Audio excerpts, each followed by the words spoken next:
Alors, dans les débuts, tu as été chaperonné par ton mentor, Yves Dero. Comment vous avez fait cette rencontre-là?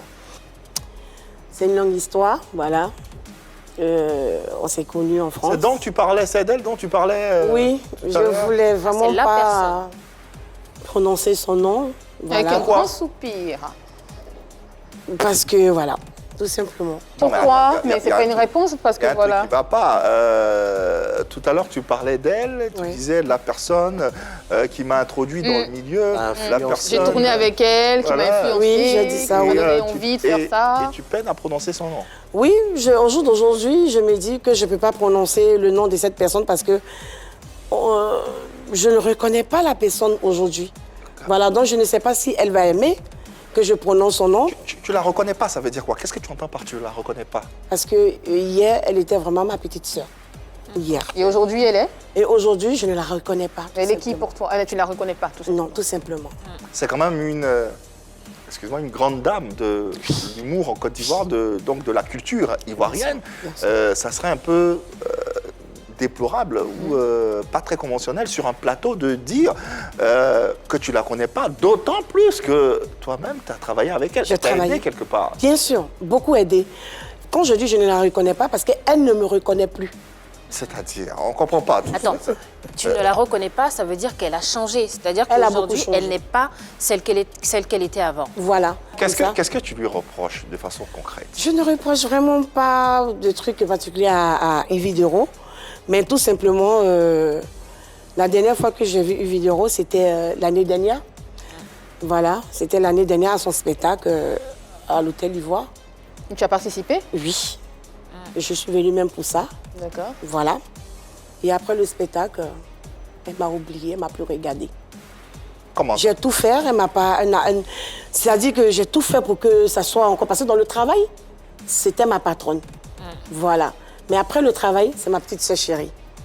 Mais dans le travail, elle est toujours restée professionnelle, comme d'hab. Mais si elle est restée professionnelle, pourquoi le... Et après le travail... Qui est sa sœur, elle ne me connaît plus.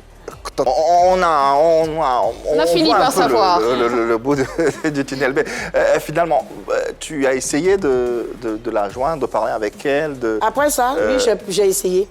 J'ai essayé parce que, sans vous mentir, j'ai traversé un moment en ce moment, mais c'était pour lui faire plaisir que je suis venue. Donc, je n'avais pas d'argent.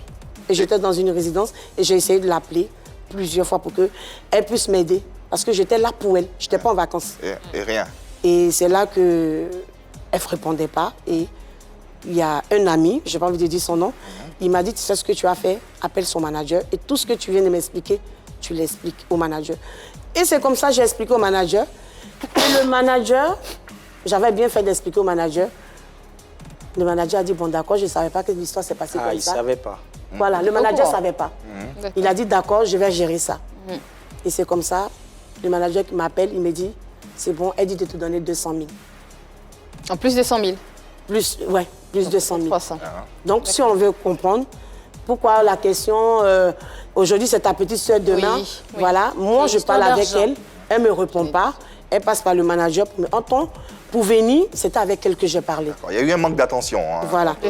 Et les 200 000, plus les 100 000, moi je me suis dit, puisqu'elle ne parle pas avec moi, je me suis dit les 100 000 et les 200 000, c'est la moitié du billet, puisque le billet m'a coûté 600 €. Oui. Donc, c'est ce que je me suis dit.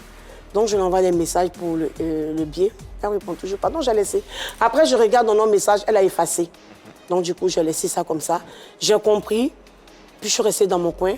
Mais je lui dis merci parce que c'est ce qui m'a motivée. Parce que depuis un moment, les gens m'encourageaient de faire « Ouais, Toulou, fais ta page, tu joues trop bien. » Voilà, voilà. J'ai dit non, je soutiens ma petite sœur. Elle est encore ma patronne, je vais encore travailler, je vais encore apprendre avec elle. Parce que je n'ai pas fini.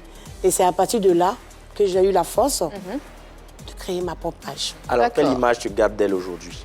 L'image que je garde pour Yves Dero, ma petite sœur, c'est vrai, voilà. Mais j'ai beaucoup mal parce que je ne la reconnais plus. Voilà, c'est tout. Aujourd'hui, est-ce que tu la considères encore comme un... Si ça a été le cas une fois, est-ce que tu la considères comme un modèle? Oui, parce que c'est grâce à elle aujourd'hui que je suis comédienne. Qu'est-ce que tu aimerais lui dire là, si on se ténante sur ce plateau? Ce que je voulais dire à Yves Dero, voilà, tu sais comment on s'est connus, tu sais qu'est-ce qu'on en a traversé. Moi, je vais toujours t'aimer, même si tu ne me reconnais plus, comme ta grande sœur, Chantouman, comme tu m'as toujours appelée. Moi, dans mon cœur, c'est toujours ma petite sœur Yviment, parce que c'est grâce à toi aujourd'hui je suis comédienne. Voilà. Et je te dis merci.